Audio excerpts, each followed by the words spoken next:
Hello everyone, welcome to 5 minute series. तो आज हम लोग पढ़ने वाले हैं ऑर्गेनाइजिंग के बारे में। तो ऑर्गेनाइजिंग होता क्या है? यहाँ पे हम लोग क्या करते हैं कि आइडेंटिफाई करते हैं, ग्रुप करते हैं अलग अलग एक्टिविटीज़ को ऑर्गेनाइजेशन में। साथ जितने भी फिजिकल, फाइनेंशियल या ह्यूमन रिसोर्सेज होते हैं ऑर्गेनाइजेशन में, हम लोग उसको एक साथ लेकर के आते हैं ताकि ऑर्गेनाइजेशन का गोल पूरा किया जा सके। अब इसके बाद बात करते हैं इसके डेफिनेशन के बारे में। तो डेफिनेशन आप लोग खुद से याद कर लीजिएगा। बात करते हैं इसके प्रोसेस के बारे में। प्रोसेस क्या होता है? स्टार्ट होता है डिवीजन ऑफ वर्क से, जहाँ पे हम लोग क्या करते हैं, पूरे काम को छोटे छोटे यूनिट्स में डिवाइड करते हैं और जो जिस चीज़ में क्वालिफाइड है, कैपेबल है, उसको उसी के अकॉर्डिंग काम दिया जाता है। फिर आता है डिपार्टमेंटलाइजेशन, यहाँ पे दो तरह से हम लोग कर सकते हैं। पहला होता है फंक्शनल, जहाँ पे क्या कर सकते हैं कि jobs related to common function उसको हम लोग एक ग्रुप डिपार्टमेंट में डालते हैं। जैसे प्रोडक्शन से रिलेटेड जितने भी चीज़ें होती है उसको हम लोग प्रोडक्शन डिपार्टमेंट में डाल देते हैं। फिर आता है डिविजनल, जिसमें क्या होता है कि सपोज कीजिए कि कंपनी 3 चीज़ों में डील कर रही है, कॉस्मेटिक, टेक्सटाइल और मेडिसिन। तो उसमें क्या होगा कि प्रोडक्शन, जो भी प्रोडक्शन है, सेल्स है, मार्केटिंग, कॉस्मेटिक डिपार्टमेंट से रिलेटेड, वो सारे कॉस्मेटिक के अंदर आ जाएगा। वैसे टेक्सटाइल से रिलेटेड जो भी चीज़ें होंगी वो टेक्सटाइल के अंदर आ जाएगी। इसके बाद हम लोग क्या करते हैं, ड्यूटीज़ को असाइन किया जाता है और इससे क्या होता है कि एक रिपोर्टिंग रिलेशनशिप इस्टेब्लिश होता है। इसका बहुत सारा फ़ायदा होता है, जैसे स्पेशलाइजेशन में बेनिफिट मिलता है, सबको पता है कि इसका क्या काम है, तो रोल क्लैरिटी हो जाता है। क्वालिफिकेशन के अकॉर्डिंग काम दिया जाता है, तो ऑप्टिमम यूटिलाइजेशन होता है रिसोर्सेज का, उनको अच्छा वर्किंग रिलेशनशिप इस्टेब्लिश करने का मौका मिलता है, कोऑर्डिनेशन अच्छा होता है, साथ ही साथ जो भी चेंजेस आते हैं उसको वो अडॉप्ट कर लेते हैं। इसके बाद बात करते हैं ऑर्गेनाइजेशन स्ट्रक्चर के बारे में। तो ऑर्गेनाइजेशन स्ट्रक्चर का मतलब होता है network of job, position, responsibility and authority at different levels. मतलब कि ऐसा फ्रेमवर्क जिसके विद इन क्या होता है, मैनेजरियल और ऑपरेशनल टास्क परफॉर्म किया जाता है। ये पीपल, वर्क और रिसोर्सेज, ये सभी के बीच में अच्छा रिलेशन स्टैब्लिश करता है। तो क्या क्या फैक्टर्स को अफेक्ट करता है? सबसे पहला आता है जॉब डिज़ाइन, मतलब कि क्या क्या कंटेंट है जॉब का, क्या काम करना है, क्या उसका रिजल्ट निकलेगा, ये सारी चीज़ें उन लोगों को मेंशन किया जाता है। फिर डिपार्टमेंटेशन, जो हम लोग पढ़े थे कि डिपार्टमेंट वाइज को क्या किया जाता है, ग्रुपिंग किया जाता है।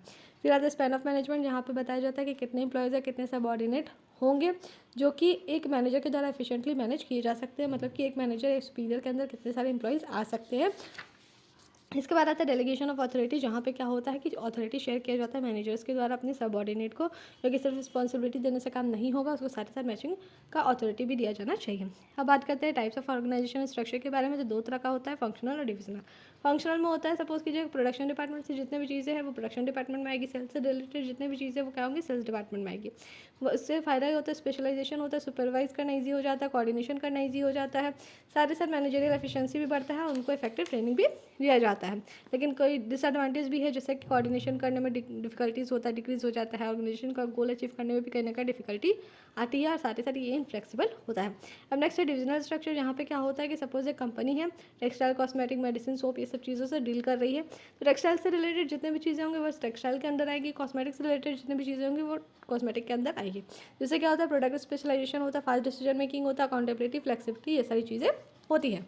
करते हैं फॉर्मल इनफॉर्मल ऑर्गेनाइजेशन के बारे में। तो जो मैनेजर्स जब ऑर्गेनाइजिंग का प्रोसेस कैरी करता है तो एक ऑर्गेनाइजेशन स्ट्रक्चर क्रिएट होता है, जिससे कि क्या हो सके, सिस्टमेटिक वे हो काम करने का, एफिशिएंट यूटिलाइजेशन हो रिसोर्सेज का। तो इससे एक स्ट्रक्चर फॉर्म होता है, उसको हम लोग फॉर्मल ऑर्गेनाइजेशन स्ट्रक्चर बोलते हैं। यह इंटेंशनली क्रिएट किया जाता है ऑर्गेनाइजेशन गोल को अचीव करने के लिए। जिससे क्या होता है, सिस्टमेटिक वर्किंग होता है, ऑर्गेनाइजेशन को गोल अचीव किया जाता है, कोऑर्डिनेशन होता है और काम पे ज़्यादा फेसिस किया जाता है। लेकिन डिसएडवांटेज ये होता है कि सिर्फ काम पे ही ध्यान दिया जाता है, सोशल नीड्स को इग्नोर किया जाता है।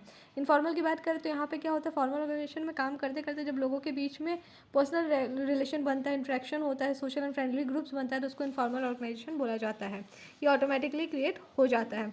इससे क्या होता है, फास्ट कम्युनिकेशन होता है, सोशल नीड्स को फुलफिल किया जाता है और करेक्ट फीडबैक भी मिलता है। लेकिन क्या होता है, रिमर्स फैल जाता है, सिस्टमेटिक वे में काम नहीं होता है, नेगेटिव रिजल्ट इसमें देखने को मिलता है।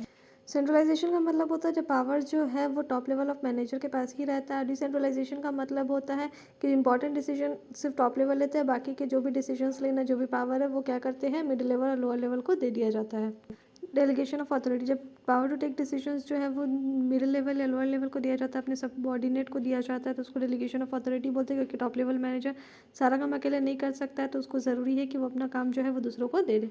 अब बात करते हैं इसके एलिमेंट्स के बारे में। तो रिस्पॉन्सिबिलिटी, मतलब कि सारा काम वो अकेले तो कर नहीं सकता, तो वो क्या करता है, अपना कुछ काम जो है अपने सबऑर्डिनेट को देता है ताकि वो उस काम को कर सके। इसके बाद अथॉरिटी, रिस्पॉन्सिबिलिटी से मैचिंग अथॉरिटी देना चाहिए, यानी कि पावर टू टेक डिसीजन, क्योंकि अगर रिस्पॉन्सिबिलिटी से मैचिंग अथॉरिटी होगा तभी जा करके वो काम पूरा हो पाएगा।